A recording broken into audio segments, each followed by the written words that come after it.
Это были линейные стрелки во внешнюю сторону ровные, потом пересекающие немножко я делаю под наклоном.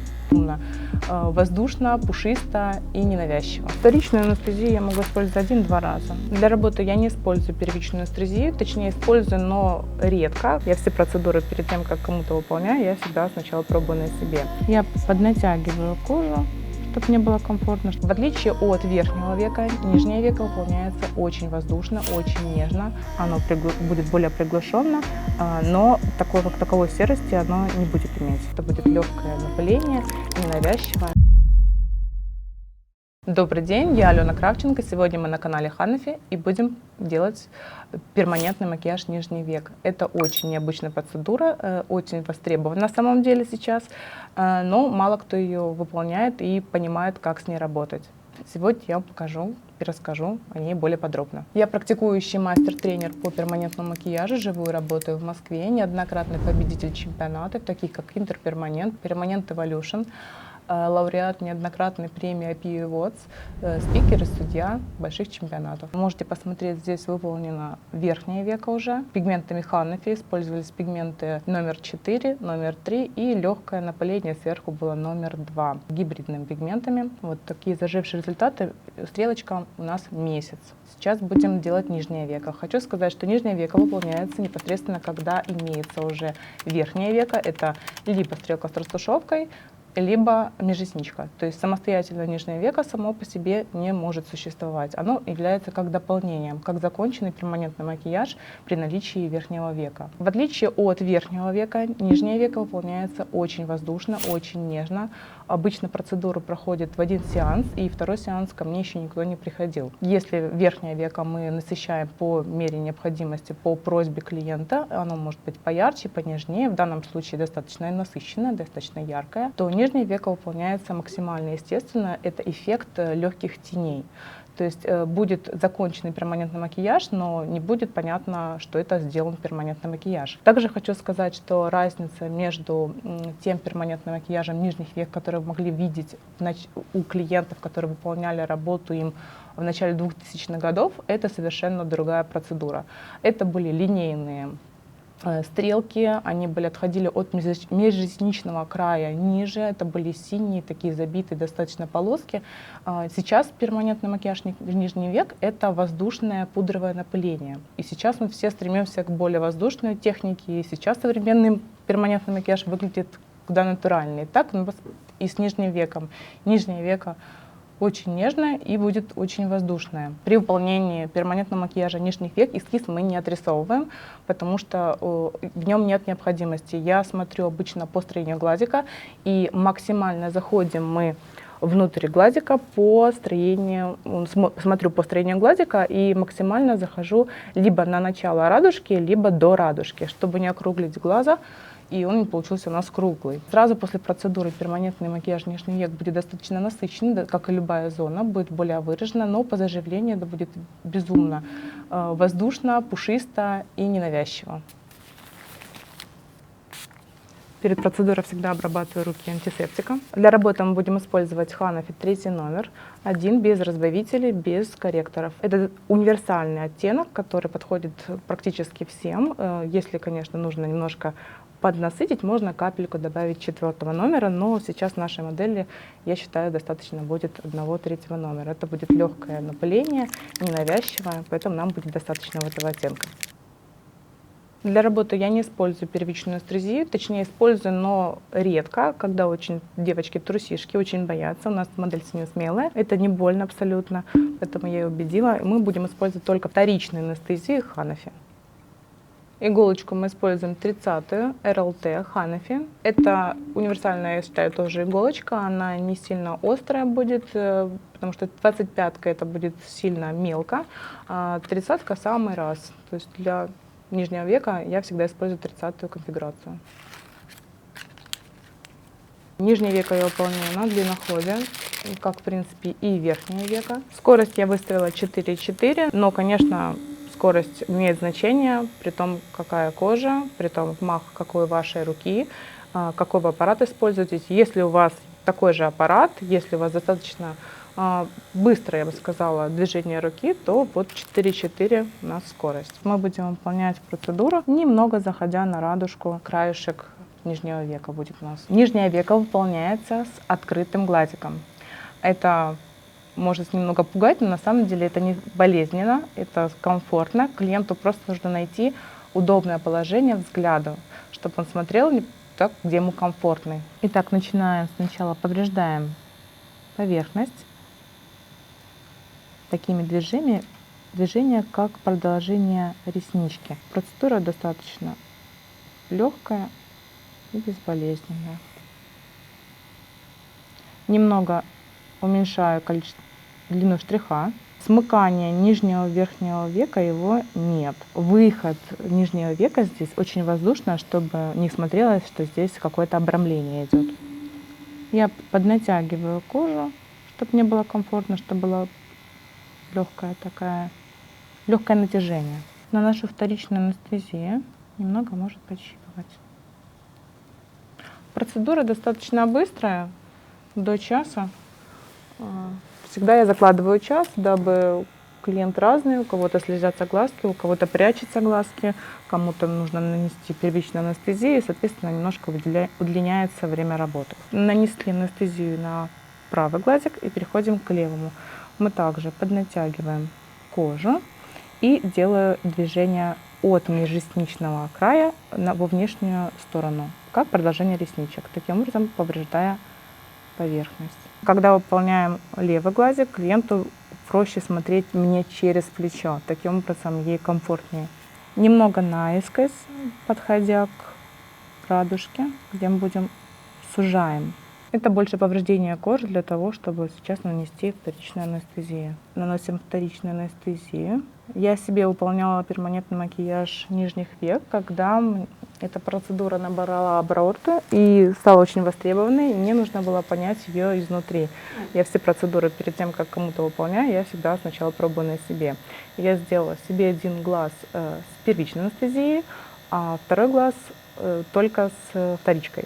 И посмотрела, каким образом это укладывается, какая разница была, как ведет себя после процедуры глазик, как ведет себя на следующий день, потому что если сравнивать с верхним веком, то верхнее веко на следующий день всегда 95% после пробуждения клиент просыпается, у него есть некая припухлость век, то нижних век никаких ощущений нет, то есть никаких спецэффектов утром у вас не будет. Вы встаете и уже красиво.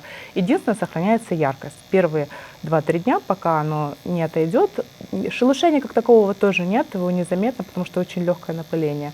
Но все равно яркость первые 2-3 дня, она более насыщенно выглядит. Я всегда в руке держу один сухой диск. Если течет слезка, которая неизбежно глаз открыт, у нас, получается, слезный канал не зафиксированный, и поэтому может выделяться слеза. Я ее быстренько подотру, чтобы работать в сухую. Поднатягиваем и начинаем такими же движениями, как реснички. То есть цель нашего перманентного макияжа век сделать легкое напыление, как будто реснички гуще, как будто легко-легко тенями там прикрашено, чтобы не было никакой четкой линии.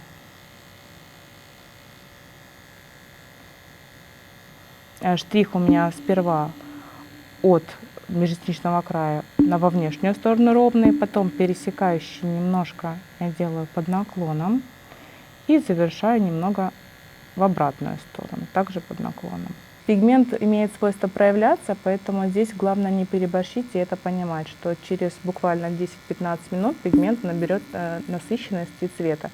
И сперва кажется, что здесь очень легко и очень-очень маленький остаток, но если мы будем укладывать его плотнее и сильнее, то через 15 минут мы увидим очень яркий остаток, который нам не нужен. Мы достигаем цвета за счет наслоения, не за счет глубины, которую мы можем уложить очень глубоко и получить яркий результат с первого раза. Нам нужна именно послойная работа.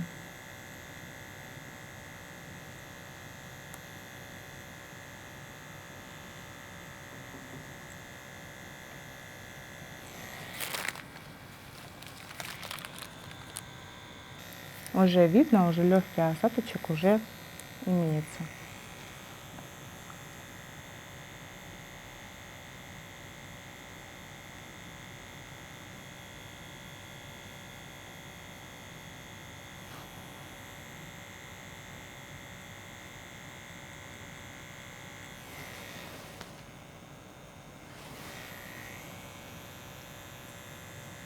Повторюсь, я уже говорила, что самостоятельно нижнее веко без наличия межреснички и стрелки с растушевкой делать не стоит, потому что это будет очень несуразно выглядеть. Так как у нас верхнее веко сейчас уже зажившее, то мы видим более холодный оттенок, но на нижнем веке более теплый оттенок.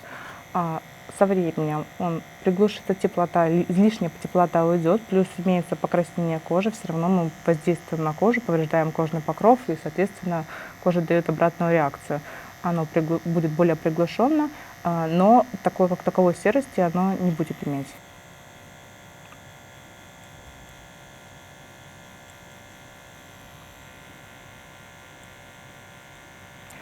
Подходя к концу, где мы будем заканчивать, то есть вот начало радужки, я немножко захожу на нее и уже сужаю саму растушевочку.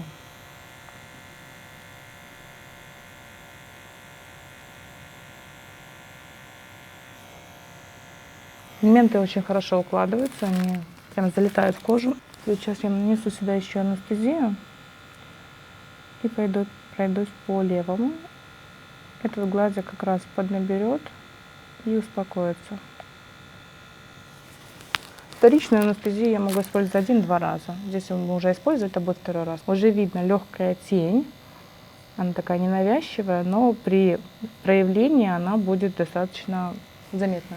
На нижнем веке главное не переборщить. Итак, приступаем к левому глазу, поднатягиваем кожу. Я не перетягиваю кожу, чтобы и комфорт клиенту сохранить максимальный, и чтобы не было перенатяжения, но выравниваю все равно себе как бы поверхность. У меня был случай, когда я делала нижнее веко с закрытым глазиком, было очень коротенькие реснички, и в принципе было возможно сделать. Перед началом работы я, когда набираю иголочку пигмент, я могу попробовать его на перчатке. Таким образом я проверяю, чтобы иголочка была не пустая в подачу пигмента и чтобы пустой иглой не возить по коже. Повторюсь, верхнее и нижнее веко мы не сводим. Даже сразу после процедуры там может быть как-то более бросаться в глаза, но когда заживет, будет очень нежно и не будет такого... Не будет видно, что они как бы между ними расстояние, потому что нижнее веко будет очень пушистое. Я нанесу тоже вторую анестезию вторичную. И возвращаемся на правый глазик. Видно, что здесь уже пигмент начал проявляться. Когда я с этой темой выступала в нон-стопе, это было очень интересно другим мастерам посмотреть.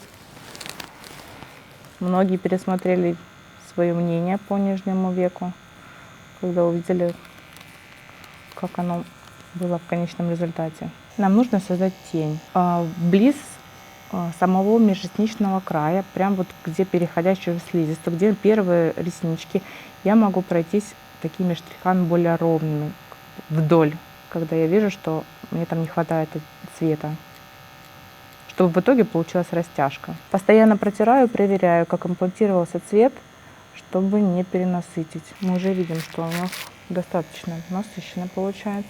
Все мы знаем, что веки у нас кожа тонкая, и пигмент со временем там отдает таким легким холодом. Сделав сразу очень темным цветом, будет перенасыщение, потом будет ярковато.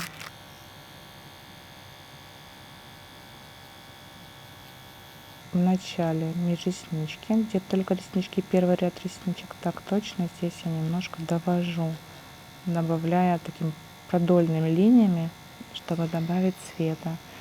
Но они очень легкие, у меня движение на вылет, это не маятник, на вылет. Очень тщательно всегда протираю, потому что очень нежно напыляю, и чтобы не получилось, что клиент идет, дома умоется, а там пигмент просто был на поверхности и не имплантировался. Поэтому я тщательно всегда аккуратненько протираю, промакиваю и насухо вытираю, чтобы посмотреть, что это действительно пигмент имплантировался. Уход после такой процедуры особо никакого нет. Я рекомендую протереть хлоргексидинчиком, придя домой. То есть все равно была кожа поврежденная, чтобы обработать зону работы, вечером принять ванну, не распариваясь, также обработать хлоргексидинчиком, промокнуть сухим ватным диском и все. Больше с ними ничего делать не надо. Клиент обычно не замечает, как оно заживает. Оно очень деликатное такое место. Тут нечему шелушиться.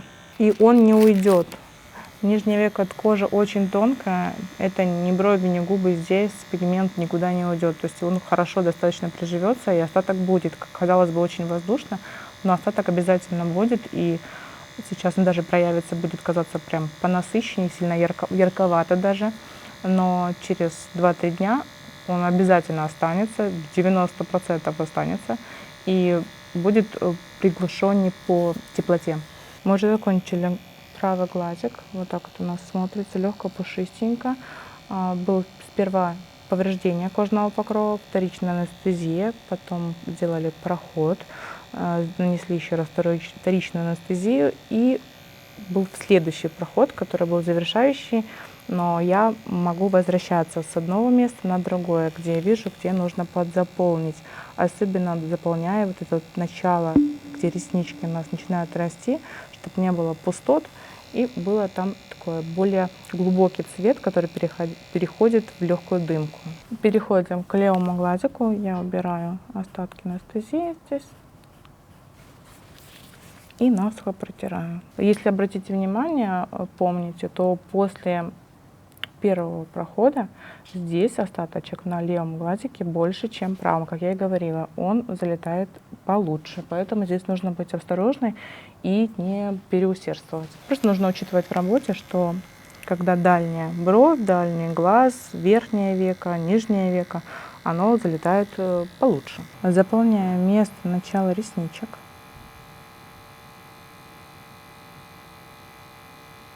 Легкими движениями. На вылет, ход очень легкий иголочки, чтобы не перенасытить, чтобы не было точек. Мы видим легкое, может быть, покраснения такие маленькие вкрапления кожи, но это особенность кожи, у нас с верхним веком было так же, я как бы это знала.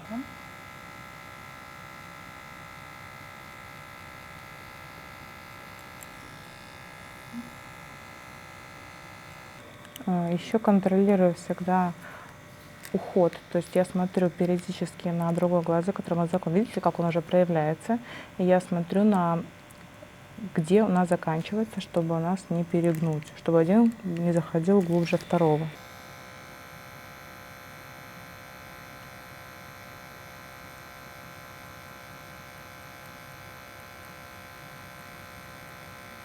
Краешек нижнего века нужно быть очень предельно осторожным, чтобы здесь не уплотнить, чтобы не получилось, что здесь какой-то обрубленный конец, и будет очень тогда заметно. Нам нужно прям очень-очень легкий выход, очень легкая дымка, то есть от самый плотный цвет, это как с бровями, градиент мы делаем, только здесь очень маленькое такое пространство, и нам нужно поднасытить более самый такой плотный цвет, сделать в начале ресничек, и с легким выходом выйти на легкую дымку. Здесь же на уголочке нам нужно от уголочка, вот крайнего, где у нас заканчивается растушевочка, вывести легкие штрихи, чтобы они были очень-очень воздушные, чтобы тоже смотрелся выход таким градиентом.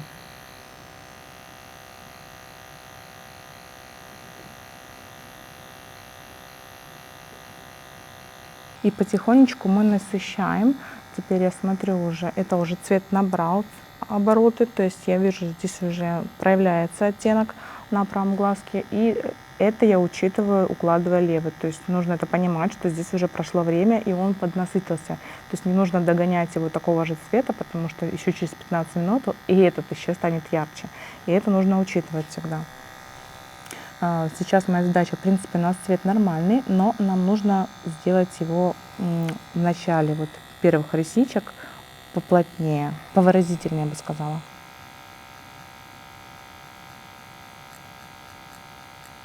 Иголочка 30-я очень хорошо подает пигмент, пигмент хорошо имплантируется, поэтому я работаю на 30-очках. Работая с клиентом, я работаю на результат, то есть я укладываю пигмент так, как я понимаю, как он приживется.